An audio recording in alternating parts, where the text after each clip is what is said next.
Chapter 8. The hijackers broke down in despair. For a moment, the entire car was silent, only the sound of the bus running remained. Komaeda Naruto looked at the controller in his hand and fell into deep thought. Stop is which button?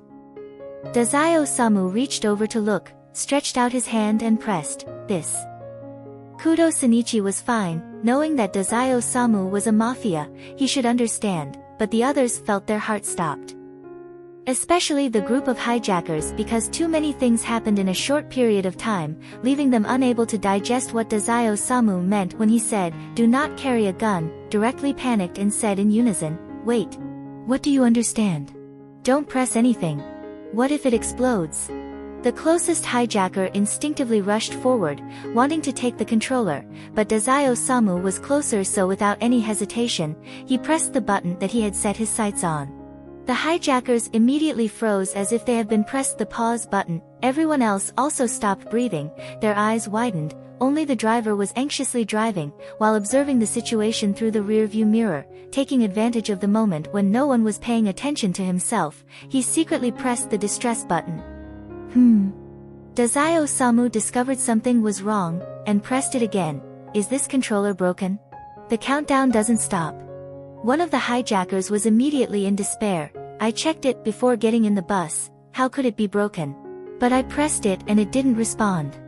Dazai-sama seemed to completely not care about this hijacking situation, and friendly communicated with them, repeatedly presses the button in front of them. You see, no reaction, still no reaction. You let go of our controller. One of the hijackers on the ground finally couldn't bear it anymore, looking at how the controller could be broken, then there should be no need to be cautious about it blowing up, so he stopped hesitating, and directly rushed up. On the other hand, the two hijackers stared wide-eyed and gaping, flustered. They could only mechanically use their gun to sweep back and forth at the other passengers, intending to make this group of panicked people calm down. Damn, they themselves couldn't calm down, and still wanted others to calm down. This was too difficult. Who planned it? Oh right, there aren't this many strange things in their original plan. If they had known, they might as well just let those two people get off the bus earlier.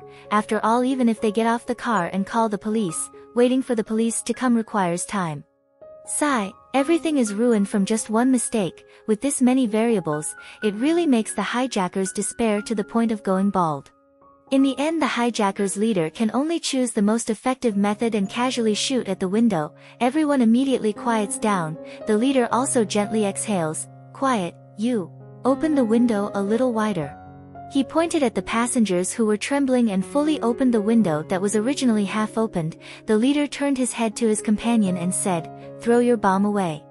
He had not finished speaking. The companion suddenly panicked and loudly yelled, "Wait, how come there are only 30 seconds left?" Leader.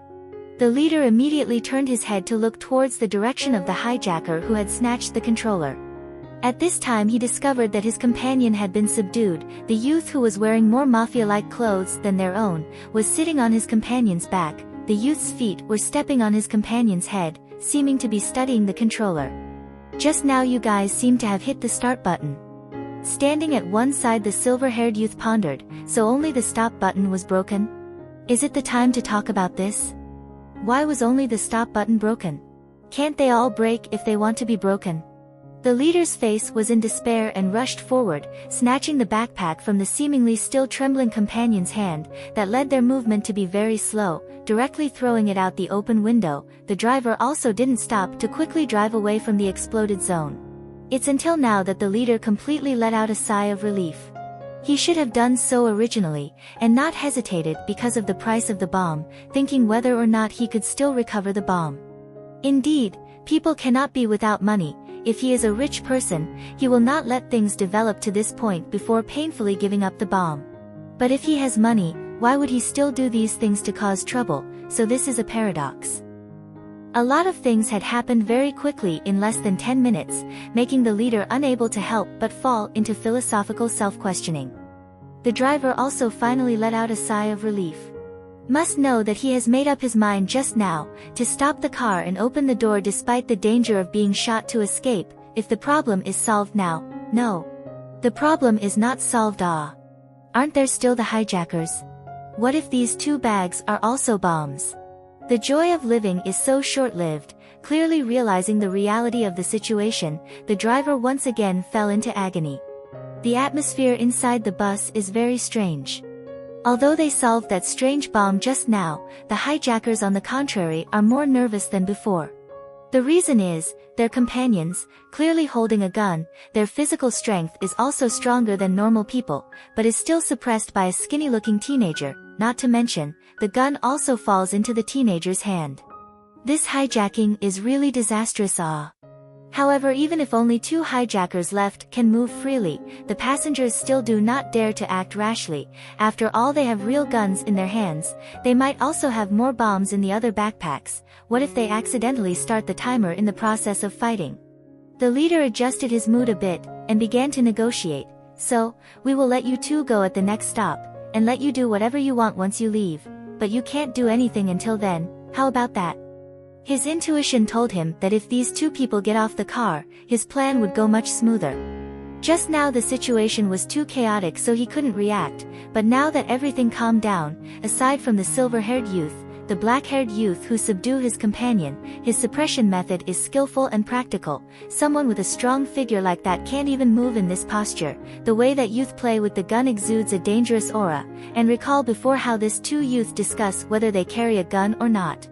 The leader faintly wonders whether he had provoked a mafia member or not, but think back, even if this young kid is really a mafioso, he should just be an outside member. He don't need to worry whether they would offend some organization, therefore he think it's better to endure a bit. Not waiting for the leader to come to an answer, a fierce loud explosion sound immediately came from behind. The ground trembled non-stop by this explosion. The bus was also shaking. A burst of loud exclamation instantly filled the inside of the bus. The bomb the leader just threw finally exploded. The leader grabbed the handrail with one hand to stabilize his balance. The other hand also used the gun to point in the opposite direction. His mentality was still calm, because this was within his expectation. However, just at this moment, something happens to the driver. He suddenly let go of the steering wheel, covered his chest, and painfully fell to the ground. Everyone. Kudo Shinichi is also stunned. How could it be so sudden? The hijacker, who was relatively close to the driver, was in despair and rushed forward to control the steering wheel. Until now, 3 hijackers, 1 was controlled by Dazai-sama, 1 went to drive, and the remaining leader alone raised his gun, surrounded by unarmed passengers. The leader was keen to notice. The passengers looked at him with strange gazes. It seemed like the situation had reversed. The hijacker who had grabbed the steering wheel and controlled the bus didn't wait to catch their breath. The streetlights in front suddenly fell down without warning, scaring the hijackers to the point of hastily stepping on the brakes. A car full of people fell left and right again. Kudo Shinichi, who had been looking for an opening, took the opportunity to shout loudly, "Catch them," and rushed over. Quite a few who had been waiting for a long time gained more courage. By instinct they turned towards the hijackers' leader. Therefore, what awaited the hijackers, who stopped the bus after difficulty avoiding the falling streetlights, was raising his hands in surrender and coming down from the driver's seat with a gun pointed at his head, and was tied up by the joined forces of the passengers. Kudo Shinichi personally did first aid on the driver. The remaining passengers called the emergency, others called their family. The atmosphere finally relaxed. Dazai-sama went to look at the streetlights that suddenly fell down. Based on the broken traces, it can be deduced that it is not man-made. The surface is also pasted with repair marks. It seems that someone will come to repair it after several days, but because of the shock wave not far from here has reached this side, causing the streetlights, which were supposed to last for several months, to be unexpectedly damaged and declared out of order. No matter how you look at it, it's just a coincidence.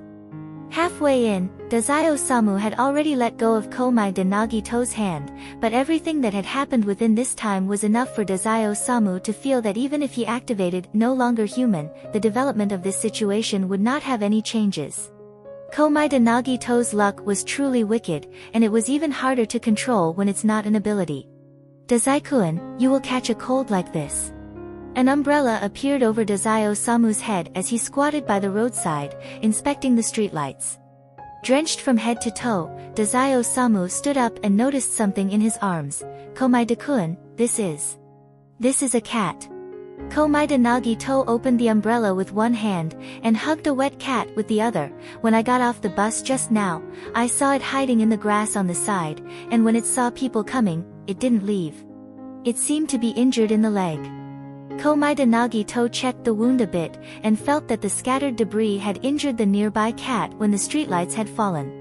Right now, everyone was in no mood to take care of the cat, so he could only hold it.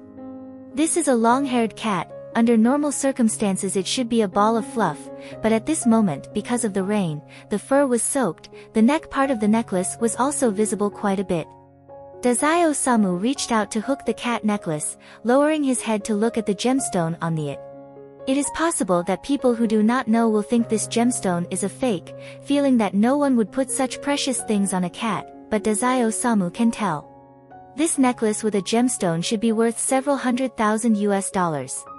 After all, he's not an expert. Dazai-sama's understanding is not deep enough. The valuation is relatively conservative. It seems that it is not an ordinary cat. It probably sneaked out. Dazai-sama is now completely calm in this situation. Even if everyone is shivering in the freezing rain, this person in front of him has picked up several $100,000. He would still feel that this is very normal. Komaeda Naruto took out his phone and took a few pictures of the cat, posted them online hoping that the cat owner could see them, then asked Dazai-sama, "Dazai-kun wants to wait here for the police to come?" "No, I'll go first." Dazai-sama felt that if he came to Tokyo and ended up having to go to the police station to make a report, Boss Mori would laugh to death if he knew. Komaeda Naruto sighed. "Not only did I not help but also delayed Dazai-kun's time. I'm really sorry. As expected, people like me shouldn't have overestimated my own abilities from the start." No, I don't feel like this is a waste of time." Dazai-sama laughed. "It's very interesting to learn. I really thank Komaeda-kun." "Is that so?" Komaeda Naruto once again raised his smile. "That's good." Seeing that Dazai-sama wanted to directly leave, Komaeda Naruto immediately searched through his backpack, planning on giving the second umbrella that they got from the convenience store to Dazai-sama. Because Dazai-sama didn't want to take it before, this umbrella has been placed in Komaeda Naruto's bag. Dazai-sama didn't take it. His tone was gentle and said, "I want to try the feeling of meeting rain. So, see you again, Komaeda-kun. I really look forward to meeting you next time." "What occasion will we meet next time, and in what kind of situation?" Dazai-sama has never looked forward to the future with such anticipation before. This newfound feeling is both strange and unfamiliar to him. Lacking a Dazai-sama doesn't influence much for the police reports. The police leisurely arrived late after hearing from Komaeda Naruto that he is related to Port Mafia, advised Komaeda Naruto to stay away from those people, then letting Komaeda Naruto go home. However, because the event is too strange, the police feel very complicated. Their brain is busy processing the huge amount of information, so they don't have time to listen to Komaeda Naruto about the cat matter. Finally, Komaeda Naruto can only bring the cat back to his own home. Komaeda Naruto has just entered the building to his house. He immediately bumped into the neighbor who was about to go downstairs. Komaeda Naruto very politely greeted. "Good evening, Ayatsuji-sensei." The neighbor who is called Ayatsuji-sensei glanced at Komaeda Naruto. "Good evening, Komaeda-kun, looks like it is another spectacular day. Moreover, this cat looks very familiar." Chapter 8 End. Author's note. Hijackers, I haven't even had time to say my goal yet. Police. It does sounds really tragic. Who the neighbor is, should be very clear.